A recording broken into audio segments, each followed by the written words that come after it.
Всем добрый день. Погода в Москве, я даже не знаю, как объяснить. Начался просто ураган. Вот видите, там оторвало, что-то оторвалось, вот из здания упало. Дети так жутко орут, что просто уже от их криков становится страшно. Не из-за погоды. Такую погоду называют ведьминой погодой или ведьмина стихия. Если помните у Пушкина, да? Ведьму домового ли хоронят, ведьму замуж выдают. Вообще буря, дождь, гром, ураган и прочее – это ведьмина погода, ведьмина стихия. Эти моменты очень хорошо ритуалить. И я вам сейчас скажу один заговор, который мы читали во время сильного дождя, грома или вот такого урагана, ветра, в общем, любую такую непогоду. И сильнее всего в этот момент оно действует. Вообще сильнее всего такие чистки и прочие проводимые в такие моменты, они очень сильно срабатывают. Почему? Потому что скапливается энергия. Вот это энергетическое мощное поле. Собиралась выйти, но немножко подожду. Для вызова человека, для того, чтобы человек не отказал в просьбе, это не приворот, это ненадолго хватит, но в тот момент, когда вам нужно, чтобы было как вы хотите, чтобы человек вас слушался, любой, мужчина, женщина ли, кто угодно. Это древний славянский заговор, это не мой заговор. Я стараюсь свои заговоры в основном, те, конечно, я практикую, беру это безусловно, потому что это тоже работа, это старинные древние вещи, но я стараюсь вам показать свои ритуалы. Остальное вы, если захотите, найдете в другом месте. Итак, вот то, что я сейчас вам скажу, этот заговор мы читали еще в школьные годы, не зная, правда, что это вообще это нужно читать практикам. Но, видимо, в то время нам это все уже позволялось и не наказывались. Читала я и моя подруга.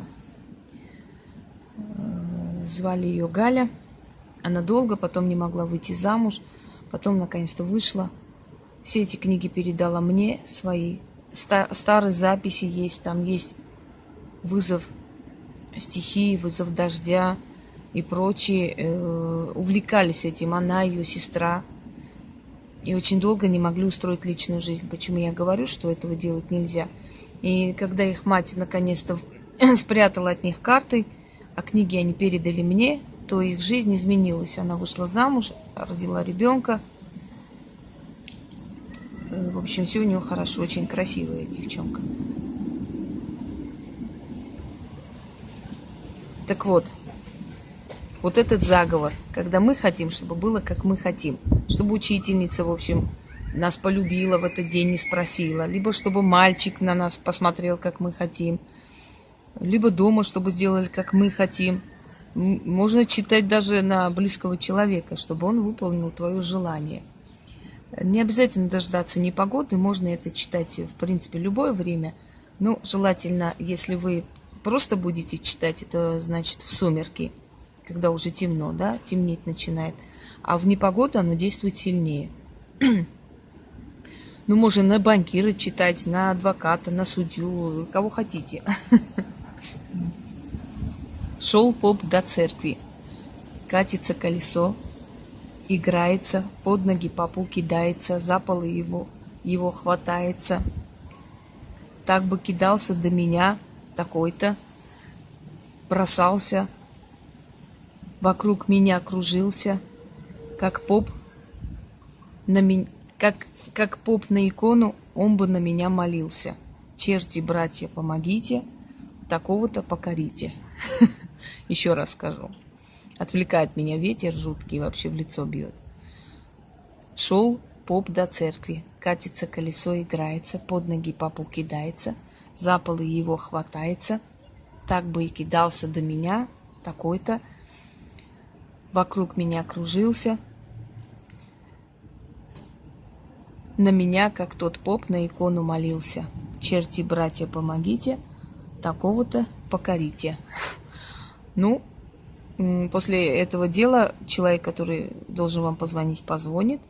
Человек, который должен прийти купить у вас какую-то вещь, купит и прочее. Это в некотором отношении уникальная вещь, потому что она помогает в разных ситуациях. Вы знаете, иногда можно дарить не только свое, иногда можно дарить и старинные, древние, малоизвестные заговоры, которые люди, ну, просто так не найдут везде и всюду. Если найдут, не в правильном представлении, не в правильном, значит, предъявлении, да. Еще раз говорю, что это заговор древнерусский, это не мой.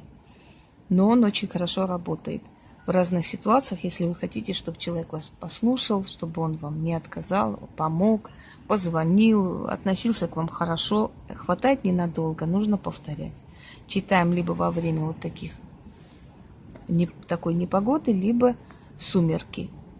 Перебарщивать не надо. Всем удачи!